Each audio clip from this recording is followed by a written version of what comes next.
Yes. Some kind of life force going. Absolutely, absolutely. Okay, well, then that's it's a good for one. our health. What about genetically modified organisms? We have a lot of study now in Australia, in Russia, that demonstrate that GM food are really dramatic for animals. The changes in the animals? By eating them, you mean? Or? It was experiments, then they feed rats and rabbits with GM food. And in second, third generations, they have a lot of deformed offsprings. A lot. Second and third generation, that's not that far out. So it's actually making changes or in the DNA. It makes change in DNA, absolutely, in DNA structure. And it was a study done very precisely, very carefully. So the principle is we don't know exactly what would be the long-range outcome of this GM food. Right. Because it is artificial mixture of different genes. Right. And they add genes that may be really damaging for the body. Because the main principle is we can consume anything in little quantities. Will be even poison. Mm-hmm. In principle, we can recover. We are. Arsenic, yes. It's in the water, yeah, right. In principle. But our liver, it keeps these traces of different negative influences. And it keeps it for time being. And it, at some moment, it comes to some level when we feel it. Yes. And the system reacts to this.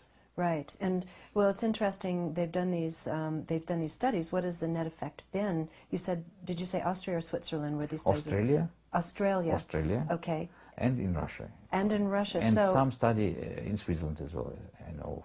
So are GMO are they banned in those countries as a result of that? In Russia, it is banned. In European community, it's banned. I don't know about Australia.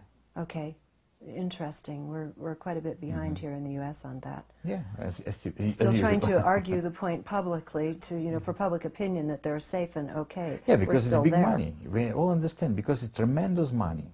Tremendous money. Yeah, because this GM food, farmers can't keep these GM grains for next harvest. No. They need to buy it. Yes, Monsanto.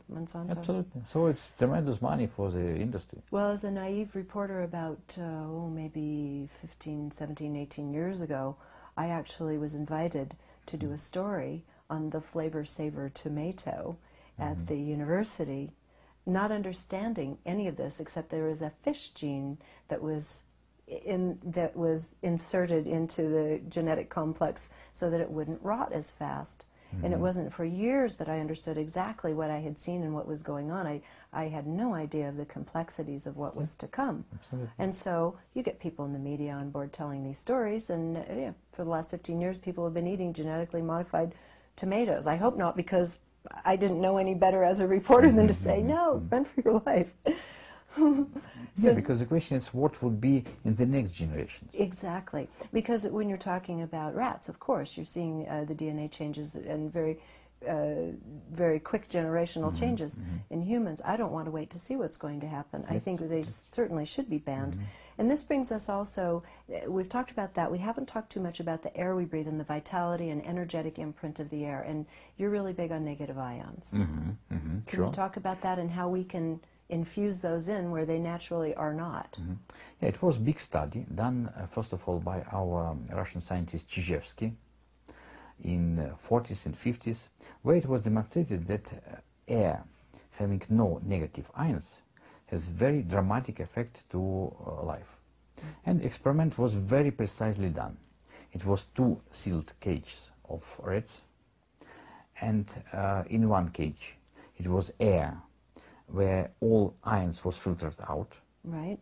And in another cage was air with increased quantity of negative ions. Yes. And it was demonstrated that in the cage with negative ions, longevity was 3 times bigger than in another cage. Well, that's substantial, 3 times the lifespan.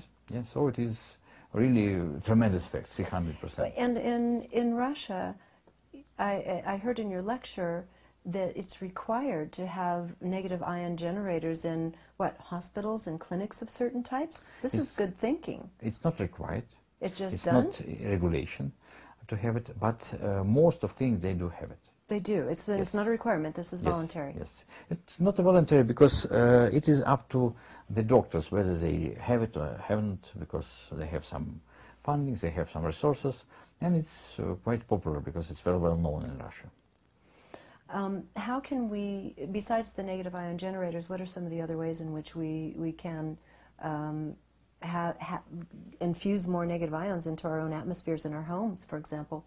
Yeah, first of all, those negative ions should be connected with water vapors. Water vapors, okay. So we should some appropriate content of water vapors, of humidity in the air, and then this is the best if it is negative charged water vapors. So in Russia and in Europe now we have special generators, electrical generators, that produce water vapors enriched with negative ions.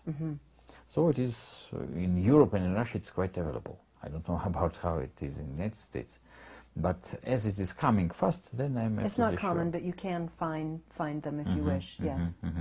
And it's very good because it's very easy to check. You just need to install it in your bedroom, and you will find that you sleep much better and less time. What does it do to the immune system as well? Of course, because it's very good support to immune system. As that study of the 3 times the longevity would indicate. Yes, Same thing for humans. Absolutely. So there's every reason to do this, especially you say as we sleep in particular. And what about in the workplace? I mean, is it good to have it in Russia, again, it's very typical to have these negative ions in workplace, in offices, because I can give a very funny example. I have a friend of mine who is a big businessman. He's a smoker. He smokes a lot. When you enter to his business office, you feel the beautiful air of pine trees. No smoke at all.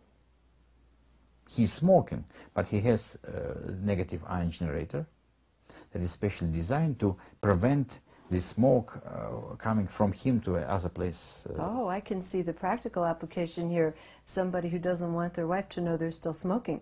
Absolutely. And it's a very good application. Because, that's wonderful. You know that this smoke is very dangerous for non-smoking people, but being in nearby. Yeah, and there's a lot of awareness of that in the United States. Absolutely. And it's absolutely sure that it's a really damaging effect.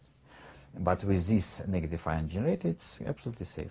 And you just mentioned pine trees a moment ago. Yes, absolutely. And the notion that where you have forests that have been denuded and ruined, like in Palestine, where all of the foliage has now been removed and is gone, what effect does that have on the health of the people? Of course, it is absolutely dramatic effect, because the area where it was pine trees, it was big forests, now they're totally devastated. And of course, people are living in desert. They live in very bad condition, and if you look to the health state of people living in those countries, of course it's quite low. They have a lot of problems, they have a lot of diseases, skin diseases, bronchial diseases, because they have very bad air.